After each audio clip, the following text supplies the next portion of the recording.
Welcome to another deep dive. Today, we've got this really interesting collection of life lessons. It's pulled together from a popular online source, and the claim is pretty bold. It says these lessons can tackle, and I'm quoting here, 93% of your problems. 93%. That's quite the promise. Right. So our mission today is to dive into this stack, unpack these insights, and figure out what they really mean for you, for your life right now.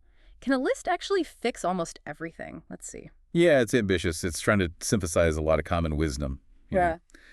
boiling down principles about personal growth, relationships, into these very punchy statements. Some points might sound familiar, sure, but seeing them all together like this, it can offer maybe new perspectives or just reinforce things we kind of know. We want to explore the why behind them, how they connect. Okay, let's jump in. The source kicks off with a focus squarely on the individual, on you, and it hits you with this right away. Everyone is only thinking about themselves. It's a bit jarring, maybe. But it's meant as a perspective shift, I think. Not pure cynicism, but a reminder that, well, people see things through their own lens, their own worries, their own stuff. Stuff you don't even see. And it connects that straight to comparison, which, let's face it, is huge today. It says every second you spend comparing your life to someone else's is a second spent wasting yours. Exactly. And it gives you that perfect visual comparing your behind the scenes to their highlight reel. Oh, yeah. They're seeing your own messy real life, the doubts, the boring bits, and stacking it against someone else's curated perfection. It's just unwinnable, distracts you from your own path. Makes total sense. And this inward focus also touches on the physical, that simple line, you only get one body, take care of it. Basic, right. Uh, But so fundamental. It's the foundation. And then linking that to the mind, the source claims quite strongly, happiness is always inside you. Don't look outside for it. that one always feels tricky, doesn't it? We're kind of taught happiness is out there, achieve this, get that, be with them. We really are. And this just pushes back. It says, okay, external things can affect your mood, sure. But real lasting happiness, that's internal. It's how you process things. So understanding these first few points, others self-focus, the comparison trap, health, internal happiness, it really sets the stage, puts the focus back on your agency. Okay, but then it pushes this self-reliance idea pretty hard, maybe a little harsh. It says, learn to be content and happy by yourself. If you need a company to be happy, then it will make you weak. Sounds almost antisocial. It can sound that way if you take it literally. Oh. But I think reading it alongside the other points, it's more nuanced. It's less about avoiding people and more about cultivating inner strength, Yeah. inner completeness. Okay. So if your happiness depends entirely on someone else being there or approving, you're vulnerable. Your well-being is kind of out of your control. So it's about building your own resilience first. Exactly. So you interact with others from a place of strength, of contentment, not needing them to fill a void. It ties into that other line, you are your greatest obstacle.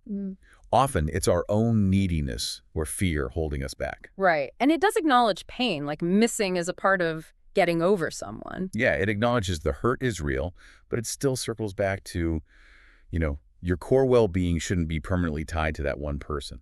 That reframing makes a difference. It's about empowerment. Okay, let's shift gears. How we deal with others. Some sharp takes here, like being honest may not get you a lot of friends, but it'll always get you the right ones. Seems solid. It is. It prioritizes authenticity, right? Yeah. Quality over quantity. The idea is fake relationships aren't really worth much anyway. Honesty acts like a filter. But then, almost right after, it drops this. Most people will deceive you if you give them at least half a chance. Okay. So be honest, but assume everyone else is lying. How does that work? Huh? Yeah, it's a tough balance, isn't it? This is where the source reflects, I think, the trickiness of the real world. It's not about being paranoid, maybe, but about being discerning, observant. Your honesty is about your integrity. The warning about others, that's about realism and boundaries. Watching actions, not just words. Pretty much. And he gives that tough definition of true friends, the ones saying good things behind your back and bad things to your face. Wow, yeah. Brutal, but probably true. It suggests real friends challenge you directly, but defend you when you're not there. Figuring out who does that takes time, observation. This stack is also really direct about cutting ties. Don't get emotionally attached to anyone. People change. And just flat out, sometimes you just have to walk away, let people go, and let relationships end. It loops back to that theme of accepting change. Change happens in people, in relationships too. Holding on to something that's broken or harmful. The source says that's bad for you. And that analogy about going back to an ex. Wow. Going back to your ex is like having a shower and putting dirty underwear back on. You don't forget that It one. definitely makes the point vivid, captures that feeling perfectly, returning to something familiar, but ultimately unclean, makes you feel worse, Drives home that some endings are final. for sure.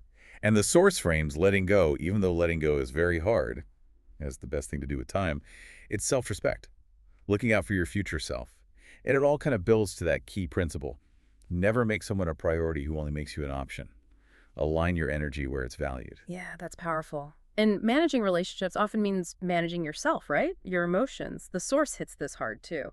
Don't make permanent decisions on temporary emotions. Oh, absolutely crucial. Think how often anger, or even just intense excitement, makes us do things we kick ourselves for later. Guilty. We've all sent that angry text.